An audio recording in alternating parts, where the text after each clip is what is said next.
Gaur Cam Studio 2.0 izeneko programa erakutsiko dizuet. Cam Studio 2 software librea da, beraz doaneko programa, pantailakadak grabatzeko balio duena. Hau da, pantaila batean ikusi alduguna, horixe, grabatu aldugu Cam Studio erabiliz. Hementxe bertan jartzen dizuet idatzita non dagoen programa hau edozein momentutan deskargatu alizateko, jakina. Eta espero dut, tutorialak eta gida elektronikoak egin alizatea, programa horren bidez, oso ondo egiten baitira horrelako gauzak. Hau da, lagun bati azaltzeko esate baterako, zelan erabiltzen den programa bat, edo funtzionalitate bat, zelan implementatzen den, zelan gauzatzen den, ezin hobea da.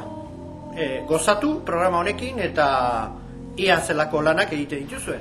Ona hemen camstudio.org hementxe dago gune ofiziala, kode irekiko programa honek daukan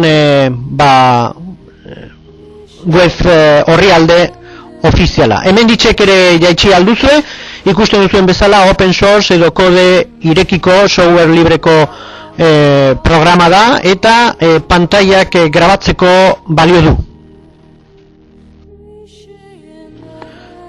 Ona hemen interfazea programa honek daukana, ikusten duzuen bezala oso simplea da, 3 botoi ditugu, grabatzeko, pausa egiteko, hause, erdian dagoena, eta stop egiteko botoi urdina. Grabatzekoa, gorriz ikusiko duzue, programa zabaltzen duzuenean, jakina, behin grabatzen hasi eta gero, gris kolorean ageri zaigu. Oso importantea da, programa abiatu baino lehenago, region, menu honetan sartzea, eta fish region izeneko azpimenu hau sakatu, ikusteko zenolako tamaina eukiko duen pantaila grabatuko dugun zatia behintzat. Width edo zabalera zehaztu behar dugu eta height edo altuera. Nire aholkua da 800-600 ipintzea, pantailaren zati handi bat grabatu alizateko.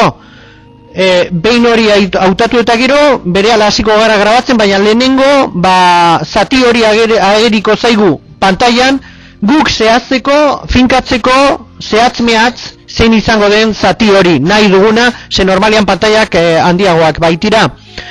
Behin grabazioa amaitu ostean, sakatu behar duzuena botoi urdina da, stop egiteko, eta gero fitxategia, ateratzen den fitxategia abi formatoan gorde karpeta batean, beste programa batekin zabaldu ahal izateko. Stop sakatu eta fitxategia gorde abi formatoan, besterik ez. Horrelatxe grabatzen ditugu pantailakadak Cam Studio programaren bidez.